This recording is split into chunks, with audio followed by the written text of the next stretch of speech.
What's up, everybody? Coach Mills here, coming at you with a brand new Valorant video. And in this video, we're going to be breaking down 6 mistakes that you're still making in low elo. If you don't fix these mistakes, it's going to be incredibly difficult for you to improve and climb. But after this video, you should have everything you need to climb very easily. And there's tons more on the GameLeap website, so you got to go check it out right now down below. But without further ado, let's jump into the video. Now, the first big mistake that I know you have made yourself and you've seen people make as well, and it's pushing too aggressively post-pick.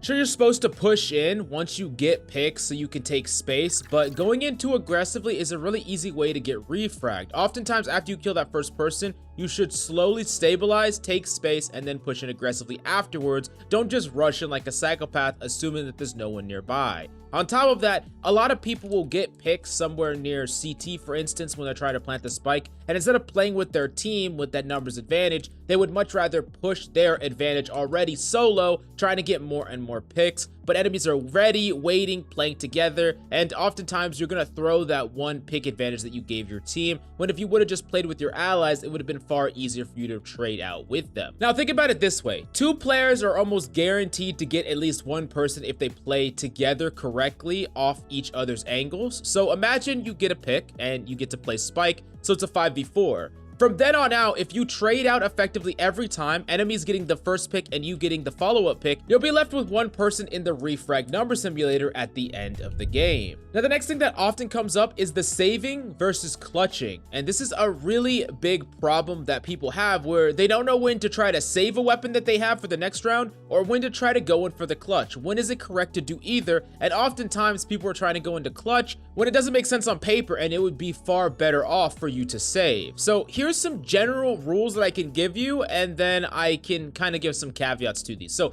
first off, if your economy will be severely hurt if you die or lose the clutch, then save in a 1v2. It's far better to save your weapon and be able to bring that gun into the next round and maybe even buy an ally a gun so that you have a chance to fight, rather than destroying your economy because you're giving the enemy an operator or a rifle. And if it's a 1v1, you should almost always go for the clutch if you have time to, but in a 1v2, it is way too risky if your economy will be severely hurt. Now, if your economy won't be hurt that much, then going for a 1v2 is feasible, especially if you can isolate the areas where enemies are coming from and you have a certain amount of utility. So if you have utility to work with, it's going to be a lot easier for you to isolate your fights or find the location of the enemies before you take those fights and bait them out by tapping spike and things like that. And if you do end up losing, which you are most likely to lose in a 1v2, your economy won't get destroyed, then that is fine to do. And almost the only time you should ever go for a 1v3 if you have a weapon worth saving is if your economy is not going to get hurt at all. If you have a fat amount of money in the bank, might as well go for the clutch, might as well go for the round win.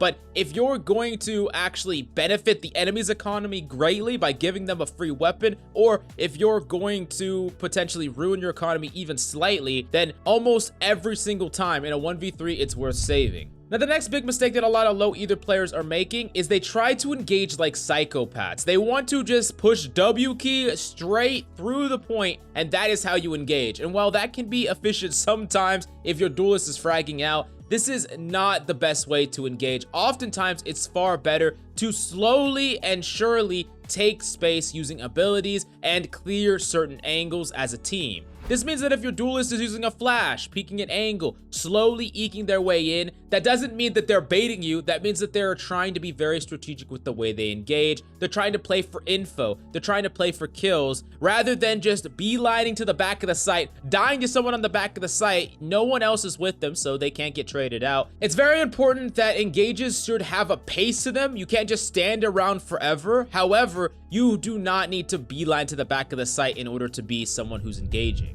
Now, the next mistake that people often make is just in defense in general. When you're holding a site, this is what your job is as a defender that a lot of people get wrong. The first thing is delay. It's pretty obvious to say, but it's going to be far easier for you to fight an enemy team if you have people to back you up rather than fighting them by yourself. And the best way to do that is delay them. Use your utility to try to delay them. Use a flash if you have to. You don't have to peek off the flash, but these are things that make the enemy second guess rushing in, delay their engagement, whether it's smoke, whether it's a flash, whether it's a cipher cage, whatever the case may be, trying to delay them as much as possible is your first and foremost primary objective. Now, the next thing that you could do is get a pick and leave. So a great way to do this is play a passive angle towards CT or an exit area. So you're playing an angle where you can get a kill and quickly disengage altogether from the site. The reason you do this is you're gonna pick off the person who is the front of the enemy team.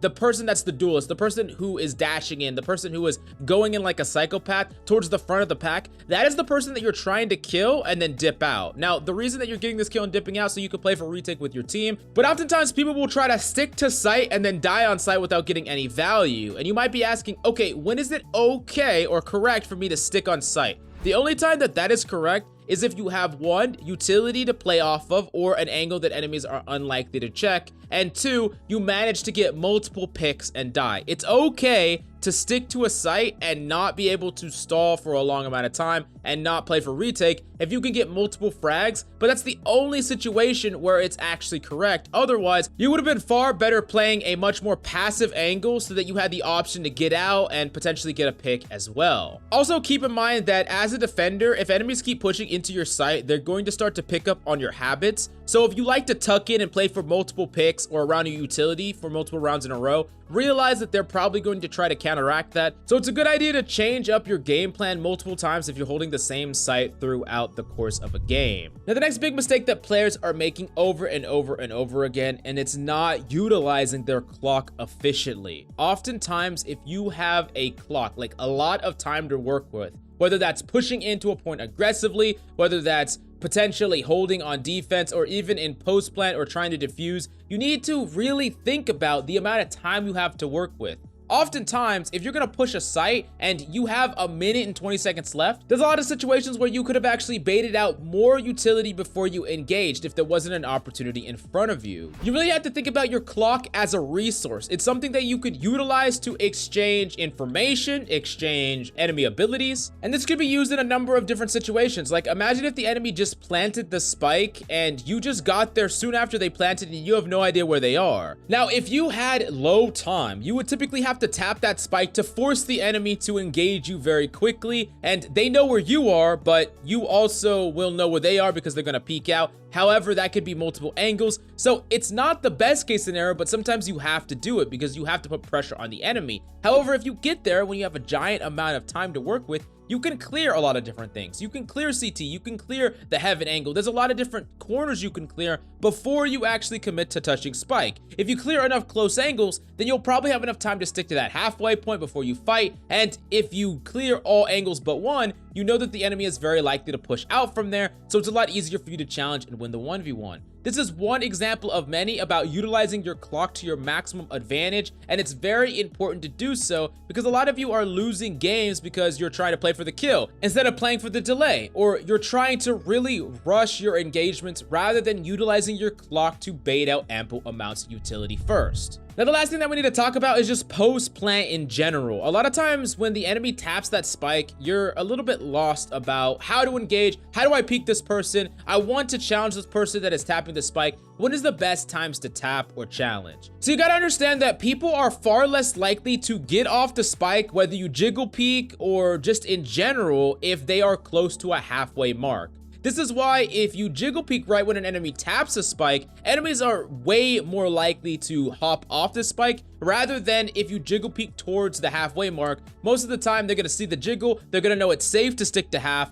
they're gonna get off of it, and then they're gonna challenge you when you peek again. This is incredibly important because this is going to specifically help you time things correctly. If an enemy taps and you jiggle peek instantly, you know almost assuredly that they actually disengaged off before the half, because only a psychopath would stick to the half if you just jiggle peeked it right at the start of him tapping it. Now, another thing that you could do is, based on common trends, people will tap it once for a fake, and this happens very often, and then they will tap it again to try to actually stick the halfway mark. If enemies aren't going to contest very soon, they're going to get that halfway before you challenge again. A great thing to do is after that second tap, you're going to swing right before that halfway mark. At about 3 seconds, you're going to swing out and challenge. So if enemies want to stick it and get the half, they actually have to get off of it, and you will probably win because they were full on the spike, and you're also preventing them from sticking it as well. But if you want more in-depth tips about some of the big mistakes you're making in low elo, we have tons on the GameLeap website you have to go check out right now. In-depth VODs, tips and tricks, map guides, agent courses, we got it on the GameLeap website, so go check it out right now. Thank you so much for coming by. I hope you enjoyed the video.